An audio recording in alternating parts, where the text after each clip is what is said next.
Hi, everyone, and welcome to Marketplace Masters, the podcast where we go beyond the surface and dive deep into the strategies that help Amazon agencies and account managers truly move the needle. I'm your host, Paul Sonneveld, and today we are shining a spotlight on one of the most important and often most challenging functions inside an agency, account management. Now, this is a live session, so if you're joining us in real time, we'd love to hear from you. Don't hold back. Bring your questions, your challenges, and your curiosity. That's what these conversations are all about. Now, to help us unpack what great Amazon account management really looks like, I am joined by Scott Osman, VP of Digital Commerce at Quickfire, a full service agency supporting consumer brands across marketplaces, SEM, paid social, influencer marketing, and creative strategy. Now, Scott has been in the game for over 30 years, launching more than 200 brands on Amazon. He brings a brand first mindset shaped by deep retail and e-commerce experience. He also runs his own sales and marketing agency out of the Pacific Northwest. On top of that, he hosts multiple podcasts and, fun fact, he is a seasoned podcaster and live event MC, including the Seattle Marathon. I think you've done a number of those, Scott. Anyway, it's great to have you here. Welcome to the show. Thanks so much, Paul, for having me. It was great to see you in Seattle. When you were recently here, we broke bread. That was fantastic, and just happy to be here. Yeah, that's great. Now, did I get how many Seattle marathons have you called? How many, is it 10 or did I get that number Yeah, I wrong? don't remember. It's like 12, 11, 12, 13. I don't remember, actually. I remember a little more than 10, but yeah, been quite a journey. I can't believe it, actually. Amazing, amazing. I'm sure there's a whole story there, but we only have half an hour, so we'll get into the account management side of things, which doesn't No. look so interesting anymore.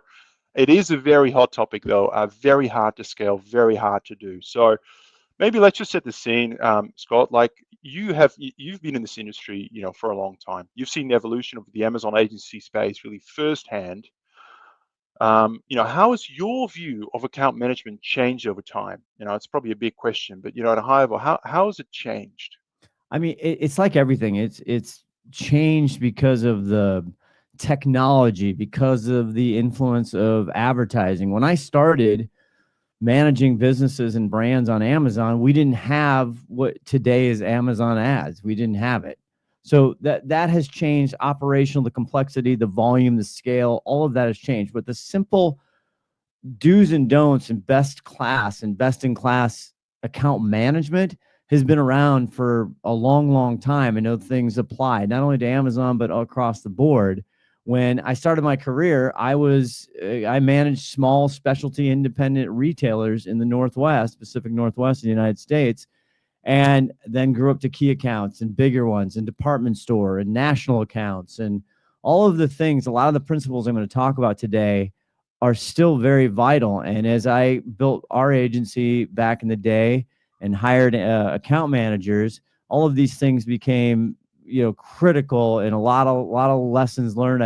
I fell through a lot of trap doors. So I hope today to kind of pass on to anybody lessons I learned and things they can kind of bring into their everyday management. Yeah, absolutely. And I bandied around, these sort of best practice, great account management. It's easy for me as I'm putting the marketing materials together. But from where you're sitting, when it comes to best practice, and I know we'll go deep into this, but at a high level, let's say you're sort of walking to an agency, you've never interacted before, and you manage to spend some time with the team there. Like, what does great account management look like to you at an Amazon agency? What are the kind of at a high level the behaviors or the things you're looking for? Well, I will contend that it's one of the hardest jobs out there. It is so hard. It is so tough. I have just tremendous respect for really great account managers in this space specifically because the rate of speed is so fast. If you're selling and you're doing a lot of other businesses, there's just not the pace. What does it look like? Great account management. It's low turnover. So you have people who evolved, people who understood and got to the account management role by learning the business bottoms up. A lot of times those people understand the pieces and parts. So they understand the manufacturing, they understand the processes, the software tools, the reasoning behind them. your customer, all the database, all the things that you guys have to use, your processes in place. And so that's really what great account management looks like, is somebody who really has been with the organization, understands from the bottom up the business. And then obviously there's key ones as far as their ability, relationship management. This job is relationship management. We can talk about data, we can talk about everything. So relationship management, do they have the ability to gain very good rapport immediately? And are they a great communicator? And can they establish that unbelievable trust with whoever the point of contact is? And then on up, as far as the client facing, on up in the organization, which they have to be analytical. They have to be a great communicator. They have to be a great people management and delegator, and they have to be a great prioritization person. There's so many different jack of all trades. That's why it's so hard to find great account managers, because it's an unbelievably tough job. Yeah, it is. I absolutely, having run an agency myself, it is super hard. I mean, the hardest thing is getting people to stay. I guess where you started here was around, people have been, stay with the business, really understand their context. That's so hard. And we'll dive a bit deeper into that. But I want to sort of answer the question from a different angle as well, which is sort of, as you walk into an agency, obviously you don't have the time to sort of get to know every single person and do a full kind of, skills and personality assessment. But are there kind of, what are the traits, signals, or metrics that are signals to you, like saying, hey, an account manager is doing a good job, or this agency seems to have, a well-run account or brand management team? Well, a lot of that is structure, Paul. A lot of it is, how are they multifunctional? Do they have pods, which are very popular? I mean, many large CPG companies and other huge accounts back in the day I did a lot of work when I created my agency, is how do we structure the process? So in today's Amazon world, you have to have the Amazon account manager is really the conductor of the orchestra. So the one thing I do look at is, how are we structured? How are we structured within that account management? And are we doing team management? So we have an ad manager. Do we have an operations person? Do we have a customer service? And make sure that they're checking everything operationally. If it's in Seller Central, the store, do we have finance involved? Do we have profitability? Who is that account manager, and what are the structure and support systems to drive the account manager to make sure they have all the information and they can prioritize it and sort it and then communicate it in a meaningful and productive way. So a lot of times I go to agencies and I'll talk to them. It's what's their structure? Then what are the processes? What are the processes behind that structure? And we'll talk about, when you're a small agency going to a big agency, and how the vulnerabilities are. That's just, there's a lot of loose wires there once you go from 10 to 20, 30, 40, 50 to 100 clients. Yeah, no, I think I was going to get onto kind of evolution and structure there, because I think, many of our clients have a pod structure that you described there, but it's hard to sort of start there, right? I mean, a lot of agencies, it's one or two people, they're starting it out, they're doing everything from like sales, business development, managing accounts, and then trying to scale as they take on more clients. I mean, there's three things. Just let me quickly. Sorry, sure. Paul. Yeah, go for it. No, go for it. I just want to set this up in the fact that there's really three big things. And when we talk about account management, that just kind of all the years hits home with me. We should try. Are we trying to? And through different conversations with people, you can understand where they are in this journey. We always want to try to answer the questions before they're asked. That's great account management, period. Do we always hit it? Maybe not. Are we trying to answer the questions before they're asked? Number one. Number two, are we driving the business? What they hire us to do, and our expertise, an account manager for Amazon, is we understand how to manipulate, how to play the game of the machine. That's our expertise. So are we constantly thinking like the brand and trying to drive it? And the third thing is, do they understand that the greatest defense and client management is a great offense. So those are the big three things that when I sit down and talk about account management, I start with, are we trying to answer the question before we ask? You gotta figure out processes, support teams, and your communication cadence and that structure simply to do that. You're going to be fine if you're doing that. And the next one is driving the business. And then when we get into challenging clients, that really, you have to, the greatest defense is a great offense. And I'll explain what I mean. Yeah, no, I was actually going to follow up on the last one. I would love to just get a little bit more context on, what when you have a challenging client and you're talking about the greatest defense is offense, or I think you put it in much more nicely than I did. What does that mean, Scott, in your mind? Like, what does it look like? Well, okay, there's two big things, and I'm gonna say this, and I talk about this all the time. This is true at Quickfire. This too. It just doesn't matter. We the sales teams and everybody in the onboarding and the lead generate, everyone is doing their job and they're doing the best they can. But we have to understand that you can't reason with crazy. Okay, I know that's a big, wide, broad statement, and there's a lot of more great kinds, but we always have. Yeah, I have to start out this conversation of how to manage difficult or challenging clients in whatever that shape or form looks like. Okay. We all probably have stories we can tell. How you turn that around is by absolutely bearing them in proactive offense. So you escalate and you over-index on your communication, on your report serving. You basically flood them with data. You flood them with communication. You flood them with information. So all of a sudden, all of usually clients come at you when they don't feel like they're getting enough information, when they're not hearing from you enough, when the communication isn't fast enough. So how to flip the script on difficult and challenging clients is you step into a very severe over-index offense until you build that trust. Again, this also leads to, I'm going to answer every question that they haven't even thought of. And I am hyper vigilant on proactive things that we're doing. This is the strategy. We're changing this. You over communicate, over report, over email, over everything. And I'm telling you, once also the business gets better sometimes, right? The other problem is you can have a great relationship and everything else. When the business isn't good, that's when people get sad. And that's when a good customer becomes a tough customer, or a client, I should say. Absolutely. So I took a lot of notes there. I think there's gold there. The over community. I mean, first of all, the can't reason with crazy, I think is a good reminder. Hey, listen, Paul, I have tried for years. Yeah. I still make the mistake. I still trust people. I still get into situations that aren't fun because I don't understand the crazy until I do. Yeah. No, gotcha.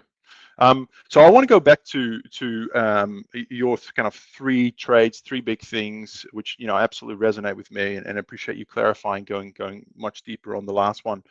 But I guess my question is, how do you keep those alive as you scale? I think from our own experiences, when we were small, you're just trying to hire a superstar, right? One guy who has it all, and that becomes kind of easy, but it's so person driven. And guess what? If the person leaves, you're kind of left with not much. How do you, I hate using this word, but how do you institutionalize those three things? And what does it look like, say, if you're like a 10 client agency to a 30 client agency to say, a 80 client agency, whatever numbers you want to use, I'm okay with, but there's some sort of distinct kind of gears, right? As you scale the business. I mean, what have you seen on that front, or what do you look for?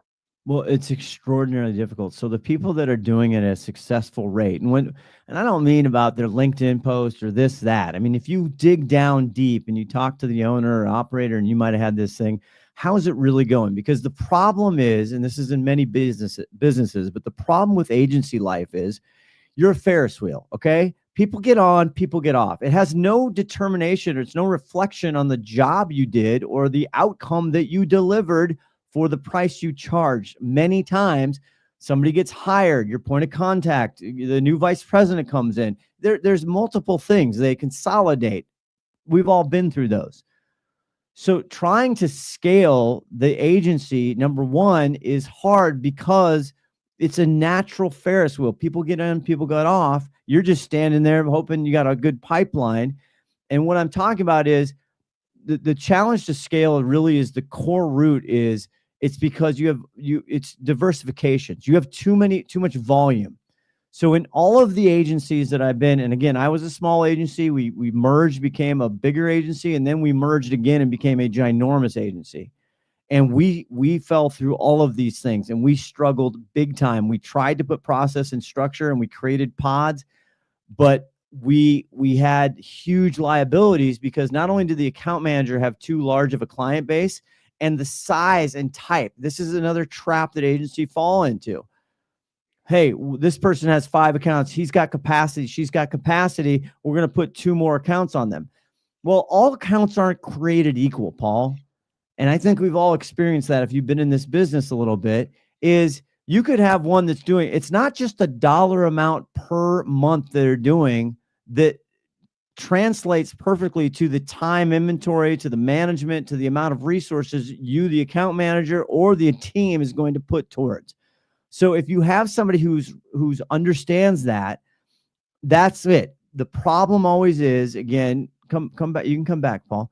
The problem is every agency has a pod that has too much volume in one account that pays for the rest of them.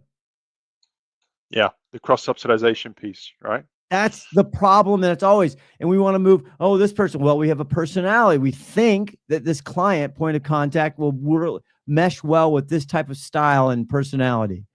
Well, there's an art and science to that. And sometimes it works and sometimes it doesn't.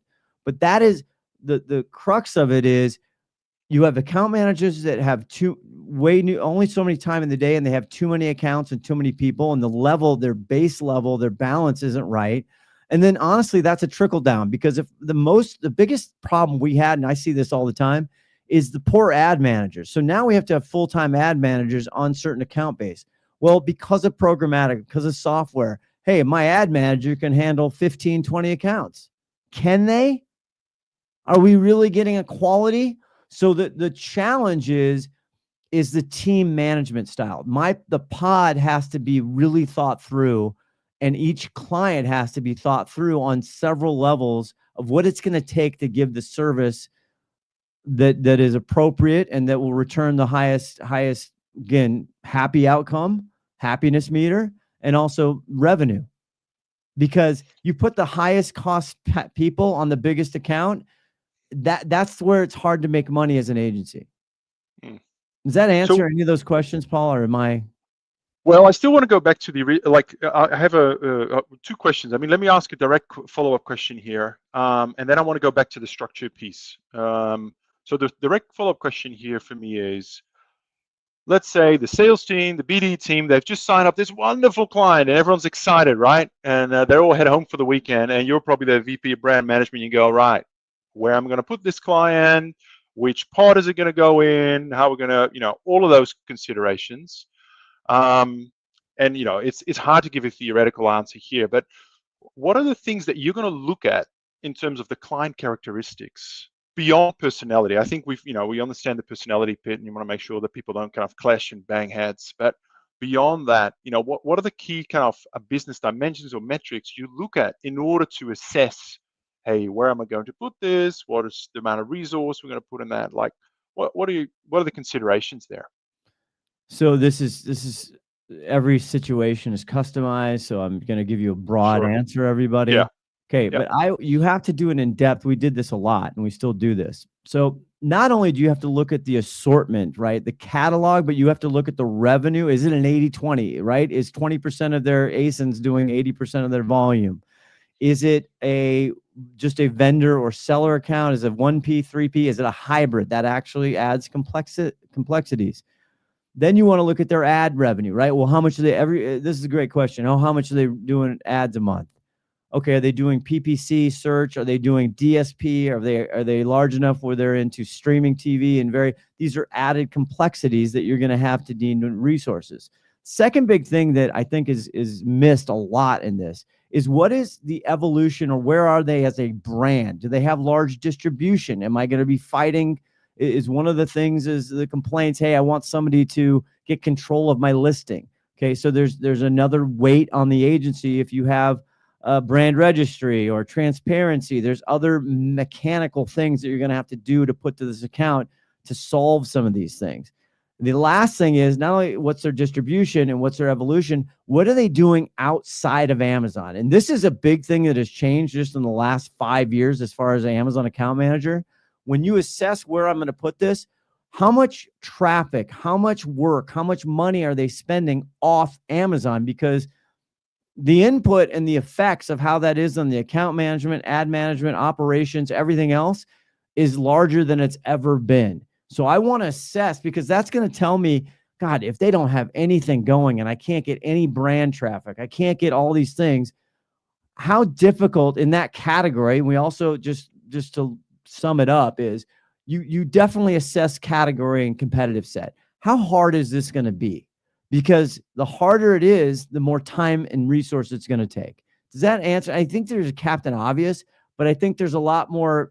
And then just lastly, sorry, you try the sales team and everybody tries to get deep on this, but as an account manager, sometimes you're blindsided. You need to know operationally, logistics, internally, how are they structured? What are they good at? Do they do direct to consumer? Could they fulfill by Amazon? Is this going to be a whole learning curve? Where are they operationally?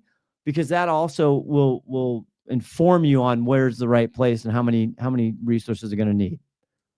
Yeah.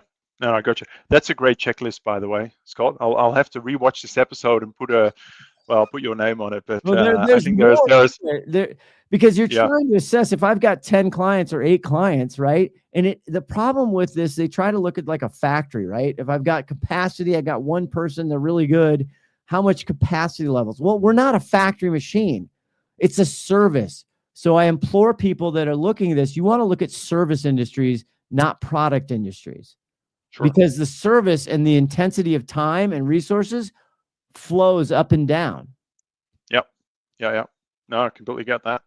Let me go back to my other question, Scott, which is around kind of the evolution of the structure. And let me give you a very specific question, which is, obviously you've spoken about the idea of a pod system and all of that. At what point, I'm talking particularly about young agencies, maybe agencies have been up and running for 6 months, 12 months, they've got a handful of clients.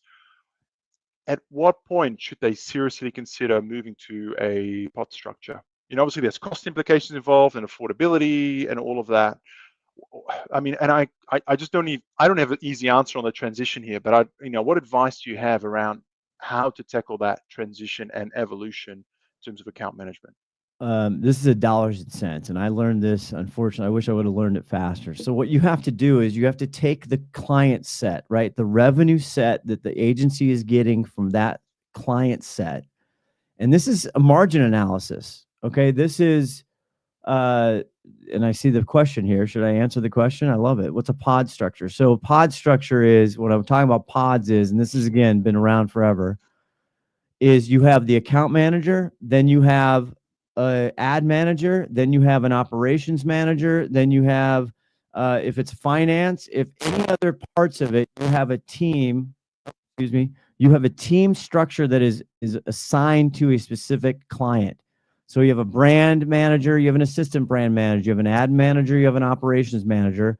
The pod is one pod. This is cross-functional team management that is assigned to a specific client. That's one pod. Does that make sense to everybody, hopefully? Great question, by the way.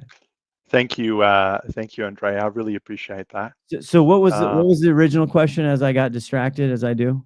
Yeah, no, it was around, how do you evolve from, maybe a one-person do-it-all type approach to pod structure? So to me, this is margin analysis, okay?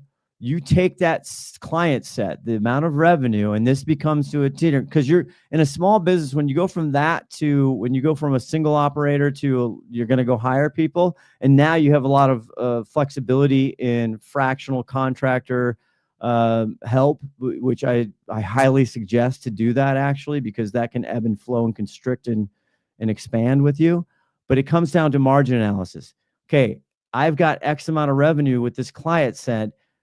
I think it's going to go to this next level. Okay, then is when I'm going to take each pod, right? I'm going to take each total revenue for the account team, and it becomes on my margin. How much money am I making that pod? When can I get it to a factor where I can add 2 pods? I lived this night and day for 15 years. When do we have enough revenue, or I think enough revenue is coming, where I can take the risk to basically get another support systems, either account manager or an additional service supplier? Yep. Yeah, makes sense. Let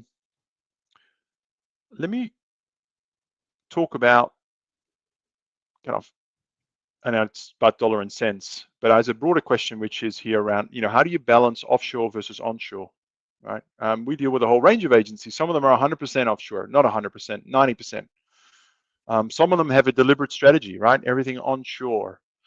The heart of this question goes to kind of, profitability, operational efficiency, or at least at the surface level, it seems it does. What is your take on that question? To what extent, let me make the question clearer. To what extent should agencies consider offshore resources in order to achieve a better trade-off between service and cost? I mean, this is tricky wickets, as you know, but we, again, my former buy box experts, right? We developed, this is not, I didn't have anything to do with this, so I can't take any credit, but we developed a tremendous team in the Philippines. I think today it comes down to profitability, to be honest with you. It's a profitability. Now, the rates and the income revenue streams of how agencies now get revenue from clients has not only grown dramatically, but the way. So revenue shares is still a very popular model, which is a huge high risk, high income. And then also ad spend, right? So percentage of revenue or percentage of ad spend has become very popular and very commonplace.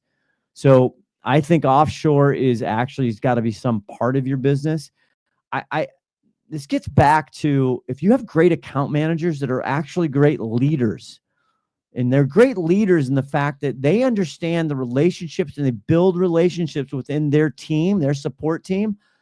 I had, and I still do, the person, my catalog support team, that person, my customer service, she's on every single call. She's on every single email. I empower my teammates to make sure that they can deliver. So I am not a roadblock. I don't want to be, the account manager cannot be a clog. Back to my second big thing, Paul, and about this is offshore and onshore, it doesn't matter. If you have somebody who's there, who's driving the business, because the brand operator always wants somebody to think like a brand. And that's what we say at Quickfire, because we're all actually from manufacturing and brands. We're more brand than we are agency, because to a fault, we are always thinking about the brand. We literally are putting every conversation, every analysis of spreadsheets and KPIs as the brand owner. That makes a great account manager as well. Interesting.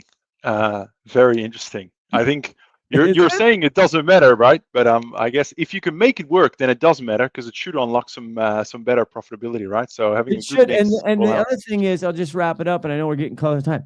There is tremendously brilliant, smart, outstanding talent around the world, and this has been proven. Some of the greatest agencies of all time have massive, great teammates that are all over the world, frankly. Yes, there's a cost benefit, but there's a lot of other intangibles that are deal. But it comes back to people. If you have the right people, I don't care where they are, you're going to be successful.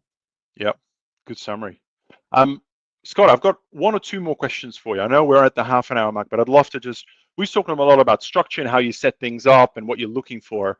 I want to sort of look at it from a different angle, like, from the account manager themselves. This job can be tough, demanding. Going back to your, can't reason with crazy statement, you're going to have really difficult clients, right?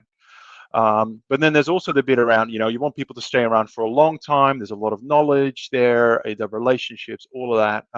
So really what I'm trying to get into now is the question of morale, motivation, particularly when, if you're, say, like the head of account management, brand management, how do you think about motivating your team, particularly in the context of maybe where there's been some really tough conversations with clients, clients have left. I know account managers who take this stuff very, very personal, right? Because they invest their lives in it. The relationships are genuine to them. So it can, ups and downs in terms of motivation. So, how do you think? I mean, this is not an easy question. I mean, motivating staff in any business is a hard one. But how do you think about motivating account managers and overall, let's call it pod morale, within the context of an Amazon agency? So this gets back to try to get the best talent you can. They don't have to be Amazon experts. If they have some curiosity, they have the gumption, they have the drive, they have the ambition, right? Because yes, they take on ownership and you take personally. And people are rude to account managers, which this is back to one of the great lessons that you can, if you have somebody who's been through it, who can provide great training in this. One of the things that account managers right away have to do is they have to train the client. And what I mean by that is they have to set up boundaries. And this comes to morale. So if you get a new client and it gets on board and all of a sudden you on your phone on the weekend or whatever after hours and you do see an email come through, if you answer it right away, you're toast. You're then trained. This is like parenting. This is like any relationship. You have to create boundaries, healthy boundaries. And by doing that and I still do this today, if somebody emails me or sends me a Slack message out time, I consciously sit there and go, I'm not going to answer that until Monday morning. Okay. I don't want to assume, oh my God. And the problem with account managers these days, and this is forever, is we live in fear. We live in fear because we got to keep the client happy. Client. It's like we're working in a resort, trying to make sure the client's as happy as possible. Because a lot of morale and a lot of things is retention. Hey, I'm going to give you a compensation. You're going to have an ability to increase your income if your customers stay. I'm all for that within reason. Sometimes there's different layers of why somebody's unhappy and it has nothing to do with the account manager. Yeah. So you have retention compensation things. Gets back to great management. We had a thing called GLADs and SADs where you bring somebody in, right? My teammates came in, the people that worked for me, and we had it's never going to be 100% honest. We had a GLADs and SAD. You have 3 things you're going to tell me about yourself and your performance and your job that you're glad about. And you're going to tell me 3 things that you're sad about. I'm going to tell you from my perspective, 3 things that I'm glad about and 3 things I'm sad or areas of improvement. And lastly, you get to tell me for the company, what are some things, if you have 1 or 2 things that you think that you're not happy with or you think is an area of improvement. If you keep those communications, those check-ins, those quote one-on-ones reviews, which I never did because I think they're garbage, but I understand from a large agency, you have to do them, but I informalize them, meaning I just want to sit down and have as much of an honest conversation of GLADs and SADs. If people are happy and they like the people they work with and their market value and compensation is there, then people stay. That's how you do morale. Morale is nothing but being honest, being truthful. And if you say you're going to do something, you try to do it. That actually organically creates great morale. Because when people are just leaving all the time, when I was at Columbia Sportswear, one of the largest companies in the world, it became so bad in the office, people would go, say they had a dentist appointment, they'd come back. How was the dentist appointment? Nailed it. That means they were on their second interview. And everybody left because morale was bad because nobody was happy. Yeah. No, really, really good point. Really good point. Scott, we are 5 minutes over, so we're going to have to wrap up. But maybe in order to sort of, land this thing for us today, maybe I'd love for you to maybe just reiterate. I think that the 3 big things that you spoke about at the start of it are really powerful. And I thought maybe we can just leave on those for you just to reiterate those and fix those firmly in our minds before we say goodbye.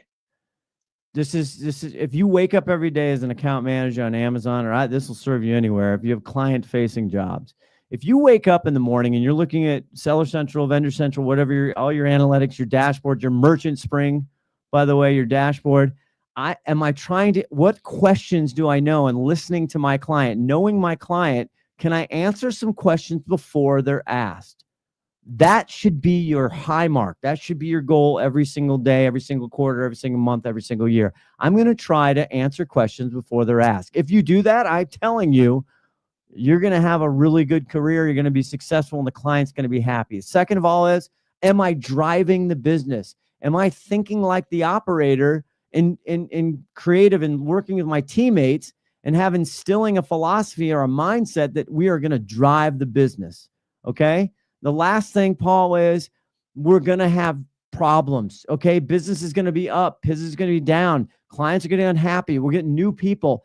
Problems and challenging and difficult people happy. Men, don't take it personally. Half the time when you get the nasty gram email, it has nothing to do with the account manager. It has nothing to do with you. It's because it's more about that person than it is to you. The way to switch the deal is you have to have, you overflood them with reporting communication, and you give them so much love, they almost retract and go, wow, okay, I wasn't happy. They heard me. They see me. Now I'm seeing the effects of that, and I feel like we're in a better groove. And then that slowly will start to dissolve away, where it's not you're over-indexing your time to make an unhappy client happy. Fantastic, Scott. Those could be, you could write a book about that, right? The three keys to Amazon account or agency account management. Perception management is one of the biggest keys in communication Absolutely. style and emails. I could go on and on and on, but thank you for the time. We are out of time, so we're gonna have to wrap it up. Scott, let me just really thank you for your time today. I love your passion, your insights, and the fact that you're just facing some of these challenges head on. I think a lot of us are listening, those who have been in the agency space or are currently in it, they're going, yeah, there's a lot of truths in there, and there's probably, hopefully there's a couple of things where people go, okay, I'm going to try this week, or we're going to take this on board. For anyone who's reach out to me. Yeah, I was going to say, what is the best way for people to get hold of you if they want to sort of continue chatting? I mean, anyone's in Seattle, hit this guy up and have some. What do we have? Burritos or some Mexican food? Yeah, we had great. Definitely guaranteed a great conversation. LinkedIn is probably the Linky, as I call it, is probably the best place. You can hit me up. You can ask me questions. I do look at them. I do answer people, even if they're trying to sell me stuff. But LinkedIn is fine. My email, again, is really simple, scott@quickfirenow.com. And then obviously, everybody's got a pulse, a pair of shoes, and a podcast. And so always off brand. It's a totally different kind of show.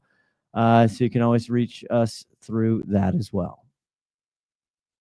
Excellent. All right. Thank you so much, Scott. All right, everyone. That is it for today's live episode of Marketplace Masters. Thank you so much for tuning in. Now, if you're looking for more insights, please ensure to check out our video on-demand library at merchantspring.io for a wealth of content. And of course, if you are in the Amazon agency space, you're an account manager and you're not a Merchant Spring customer yet, don't hesitate to have a chat to you. Would love to share how Merchant Spring can help you, to what Scott was talking about, be proactive and spot things before your clients see it. So I'd love to talk to you about that as well. But most importantly, I love these podcasts. So if there is a particular topic or a speaker that you'd love me to bring on or talk about, I'd love to know. So drop me a message on LinkedIn and I'll get right on it. All right. Until next time, please take care.